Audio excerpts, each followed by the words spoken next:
A year later, first year out of prison, I made $120,000 from 98 to 99. I started my own company. 6 figures straight out of prison. And then jumped to 230, took control of my life. The 3rd year out of prison, I went and thanked the detective who sent me to prison. And I told him what he did changed my life. He hugs me, cries, takes me upstairs and shows me where he was resigning. He said I was about to resign because I didn't think that anyone cared about the job that I did. That was in 2001. He just retired in 2017. His name is Detective Alan Patton. He's one of my best friends. We share the deepest secrets together. We go into prisons together. We speak together. He's in my book. See, God has a way of taking everything that was wrong and making it right. When we decide to take responsibility for ourselves and our own actions, I don't need anyone to tell me that my life matters. Because if I give you the privilege or the luxury of saying that my life matters, you may say that it doesn't matter. My matter came from God. I don't depend on other people to tell me that. I don't need to prove that. I just need to be who I am. Some of the small arguments and skirmishes and some of the Twitter wars and trolling things that we get involved in, the president does not want us doing that. We have to create a different environment as Republicans because we're tied to the Constitution that's tied to the Word of God. My question is, are you representing the Word of God like we say we are? Or are we belittling ourselves and falling down to the narrative that they want us to play in? They want us to have the small fights because they're trying to win the big war. We don't need to fight the small fights. Let God have that. We want to win the war. 2020 is ours. Let me tell you, you said something, Sheriff. I believe in my heart that God has already approved President Donald Trump for 2020. My question to you is, have you approved Donald Trump for 2020? The proof of that is in your actions.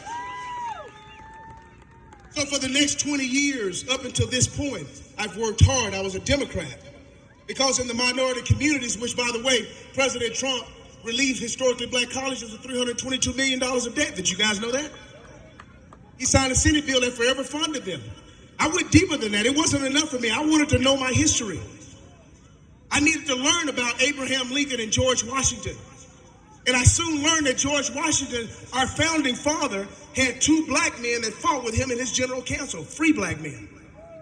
Did you know that? Prince Whipple and James Armstead. Matter of fact, James Armstead, we only know about Paul Revere, who went one way. But James Armstead, Wentworth went the other way. Did you know that?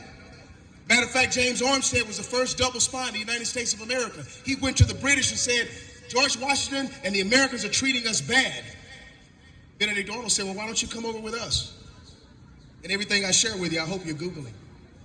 Because I don't just want to educate minorities. I want to educate everyone. Because these are things in our history that we have no clue about. The history of our forefathers is that we all fought side by side for the freedom of America from the British Empire. That's why the Europeans painted the picture of the Delaware with George Washington. You guys saw that picture where he's crossing and he's standing up? You probably didn't notice this. There are 2 black men on the front. One's Prince Whipple. The other one's James Armstead. And in the middle of the boat, there's a woman. Now, the beautiful thing is that the Americans didn't paint the picture. The Europeans painted the picture. And the purpose of that was to show and encourage the other Europeans, look what America has done to win the war. They have come together, black, white, male, female, all women, children, pastors. They have come together to win the war. That's how we win in America. 5 more minutes. Is that okay? I know you guys are hot. I get it. I don't like the sun. You know, I think one of the reasons I got saved because it was so hot in prison. I was like, if it's hotter in hell than this, I got to go to heaven. 7 years ago, working, and I was the vice president of NAACP, I was speaking at an event. There's probably 800 people.